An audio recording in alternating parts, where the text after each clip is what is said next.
Assalamualaikum warahmatullahi wabarakatuh. Pada kesempatan kali ini kita akan membahas materi mengenai sistem pengapian konvensional.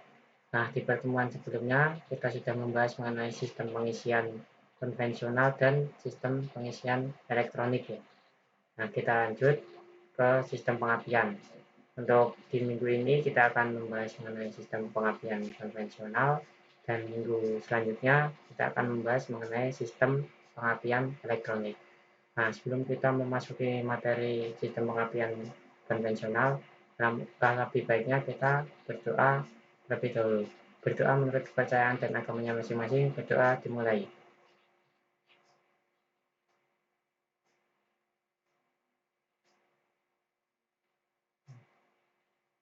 Selesai. Langsung saja kita memasuki materi sistem pengapian konvensional.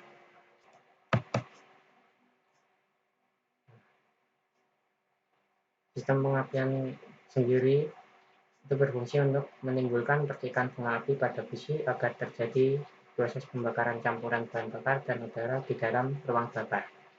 Nantinya tekanan dari proses pembakaran ini akan digunakan untuk mendorong piston dan disalurkan ke poros engkol melalui connecting rod atau batang piston sehingga poros engkol dapat berputar. Nah, untuk sistem pengapian sendiri itu dibagi menjadi dua, yaitu sistem pengapian konvensional dan sistem pengapian elektronik.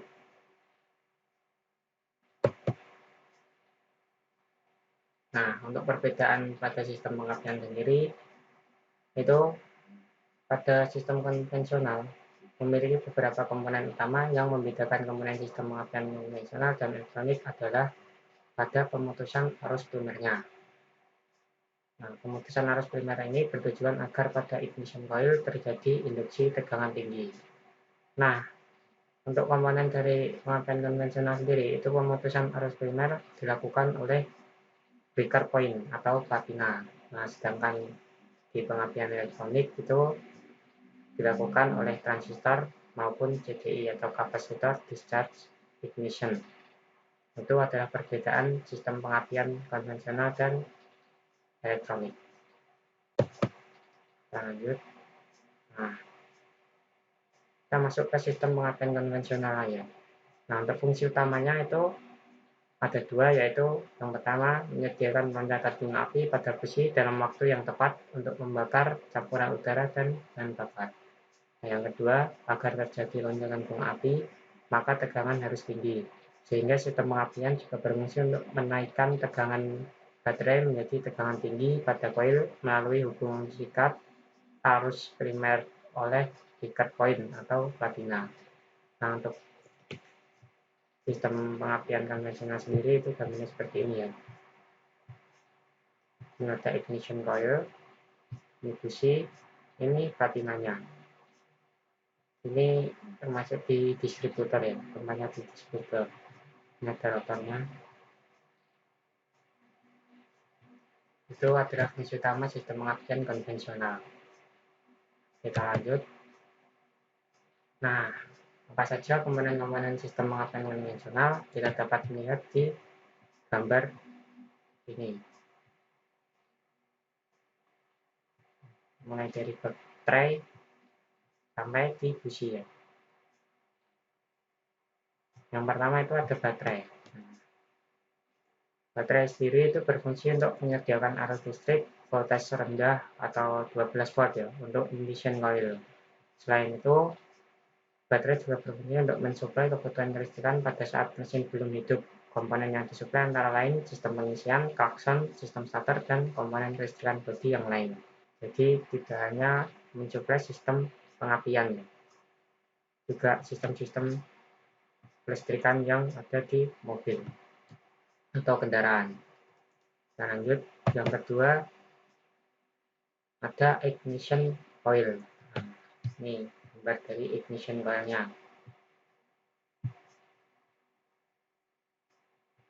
Ignition coil sendiri itu berfungsi untuk menaikkan tegangan baterai yang 12 volt itu menjadi tegangan tinggi atau 10 kV atau lebih yang dibutuhkan untuk proses pengapian ya, atau meloncatkan bunga api pada besi. Nah, untuk koil pengapian ini sendiri itu memiliki dua kumparan yang dililitkan pada inti besi. Inti besinya itu di tengah-tengah ini. Ini inti besi. Nah, kumparan pertama disebut kumparan primer. Kumparan primer, primer coil. Yang depan ya. Primer coil yang depan.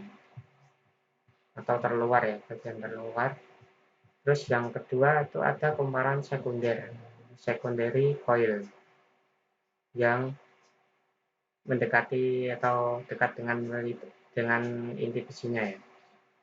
Nah, kumparan primer akan menerima arus dari baterai yang kemudian akan diputus oleh breaker point atau platina.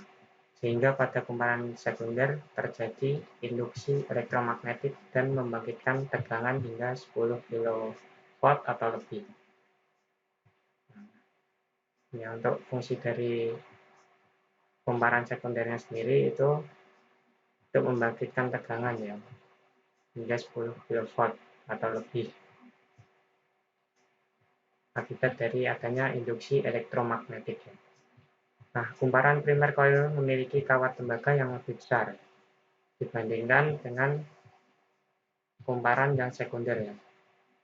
Itu antara 0,5 sampai 1 mm ya. Itu kawat tembaganya, namun memiliki jumlah gulungan yang lebih sedikit, yaitu 150 sampai 300 kali gulungan saja. Nah, sebaliknya kumparan sekunder memiliki kawat tembaga dengan diameter yang lebih kecil, namun jumlah gulungannya itu 15.000 sampai 30.000 gulungan. Ini yang membedakan antara kumparan primer dan kumparan sekunder. Kita lanjut, komponen yang ketiga itu ada distributor. Kita bisa lihat di gambar distributor, dan ini adalah bagian-bagian di dalam distributor. Distributor ini sendiri itu berfungsi untuk membagi atau mendistribusikan tegangan tinggi yang telah dibangkitkan oleh ignition coil ke masing-masing silinder. Nah, distributor sendiri itu terdiri dari beberapa komponen. Nah, bisa dilihat ini gambarnya, komponen-komponen dalam distributor. Jadi yang pertama ada cam.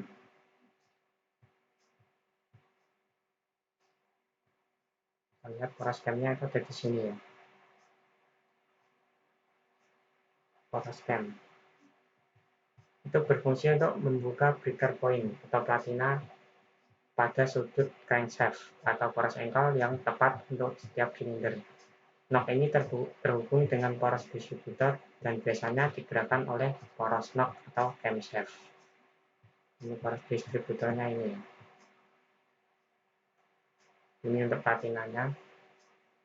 Jadinya ini camnya itu untuk membuka platina pada sudut crankshaft.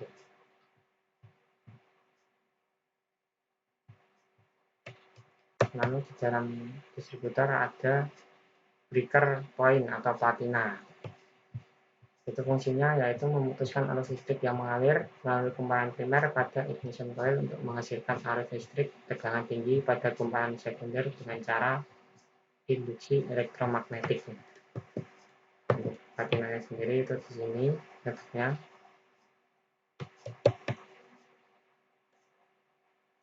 Lalu ada kondensor yang memiliki fungsi untuk menyerap lonjakan bunga api yang terjadi pada platina saat membuka dengan tujuan untuk menaikkan tegangan koil sekunder.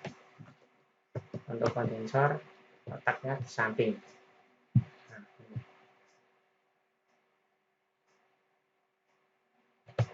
Lanjut lagi, ada centrifugal governor advancer yang memiliki fungsi untuk memajukan saat pengapian sesuai dengan putaran mesin. Nah, yang terakhir, vacuum advancer yang memiliki fungsi untuk memajukan saat pengapian berdasarkan beban mesin. Nah, ini perbedaannya ya, untuk centrifugal itu berdasarkan putaran mesin, untuk vakum berdasarkan beban mesin. Nah, untuk Bentuk dari vakum adventure sendiri itu mirip seperti piringan dengan dua buah selang yang dihubungkan ke karburator dan intake manifold. Komponen yang satu ini dipasang pada distributor dan dihubungkan dengan backing plate atau dudukan dari patina. Sehingga ketika komponen ini aktif, dia akan menggeser backing plate yang akan mempengaruhi buka tutup patina. Nah, kita lihat ya. Vakum adventure-nya itu di sini letaknya.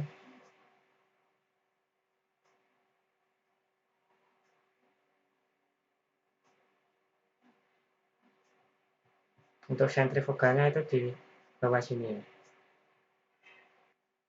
Lalu ada rotor. Nah, rotor sendiri itu berfungsi untuk membagikan arus listrik tegangan tinggi yang dihasilkan oleh ignition coil ke tiap-tiap busi ya. Dan yang terakhir itu ada distributor cup, berfungsi untuk membagikan arus listrik tegangan tinggi dari rotor ke kabel tegangan tinggi untuk masing-masing busi.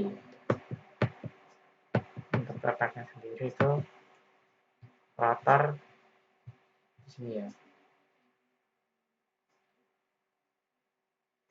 Ini rotor. Nah, untuk distributor cap-nya sendiri itu tutup distributor ini.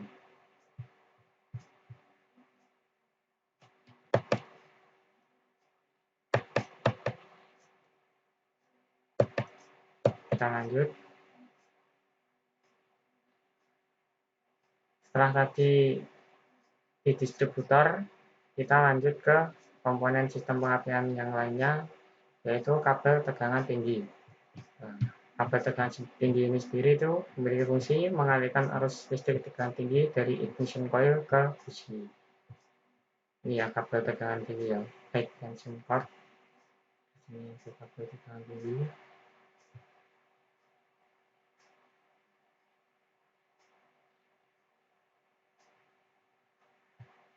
Yang ada busi ya, itu menghasilkan loncatan bunga api melalui elektrodanya atau mengeluarkan arus listrik tegangan tinggi menjadi loncatan bunga api pada elektrodanya, busi atau spark plug. Kita lanjut ke cara kerja sistem pengapian konvensional. Cara kerja sistem pengapian konvensional sendiri dibagi menjadi dua bagian, yaitu pada saat platina membuka dan saat platina menutup. Cara kerja ini juga mengilustrasikan bagaimana arus listrik dari baterai 12 volt yang kemudian dibangkitkan menjadi arus tegangan tinggi yaitu 10 kV yang terjadi pada kumparan sekunder ignition coil dan kemudian disalurkan ke busi melalui kabel busi. Nah, yang pertama ini cara kerja saat kontak platina menutup ya. Nah, ilustrasi di atas adalah cara kerja sistem pengapian saat kontak platina menutup. Nah, pada saat ini aliran arus dari baterai akan mengalir ke kunci kontak ke kumparan primer. Kumparan primer menuju ke platina ya, lalu ke massa. Nah, ini bisa dilihat aliran arus pada garis berwarna merah. Aliran arusnya dari baterai sampai ke massa. Nah, karena kumparan primer pada ignition coil dialiri arus, maka akan terjadi kemagnetan pada kumparan tersebut. Nah, mengakibatkan kumparan primer ini mengalami kemagnetan. Ini saat kontak platina menutup. Lalu saat kontak platina membuka, bisa lihat penyaluran ilustrasinya dari merah ini sampai ke busi. Untuk penjelasannya, ketika knob distributor berputar kemudian membuka kontak platina, maka arus primer atau arus yang mengalir pada kumparan primer akan terputus secara tiba-tiba. Pemutusan arus ini akan mengakibatkan induksi elektromagnetik pada kumparan sekunder coil. Tegangan yang dibangkitkan menjadi 10K atau 10 kV atau lebih. Arus yang telah dibangkitkan di kumparan sekunder coil ini akan dialirkan ke rotor dan didistribusikan ke masing-masing busi. Nah, busi yang teraliri arus tegangan tinggi akan terjadi loncatan bunga api untuk membakar campuran udara dan bahan bakar. Kontak platina yang membuka dan menutup akan menghasilkan percikan juga pada kontak platina atau di breaker point-nya ya. Percikan ini akan merugikan tegangan dan membuat kontak platina lebih cepat aus. Merugikan tegangan karena pemutusan arus primer akan terhambat akibat percikan api. Untuk itulah ada kondensor yang akan menyerap tegangan dan menyimpannya, sehingga lonjakan bunga api pada platina dapat diminimalisir. Ini adalah saat kontak platina membuka ya. Ini gambarnya tadi. Ini terjadi induksi tegangan tinggi yang mengakibatkan tegangan tinggi ya, atau induksi elektromagnetik yang mengakibatkan terjadinya tegangan tinggi 10 K. Menuju ke rotor, rotor langsung membagi ke besi.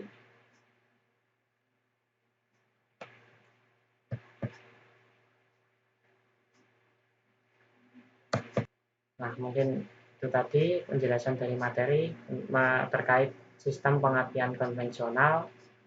Nah, apabila ada yang kurang jelas atau yang perlu ditanyakan, bisa melalui Google Classroom atau melalui WA yang sudah saya berikan.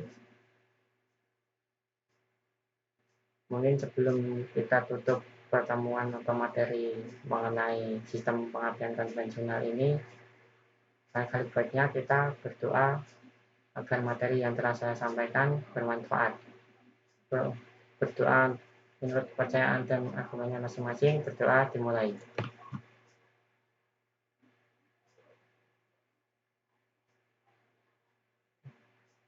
Selesai. Kurang lebihnya saya mohon maaf. Wassalamualaikum warahmatullahi wabarakatuh.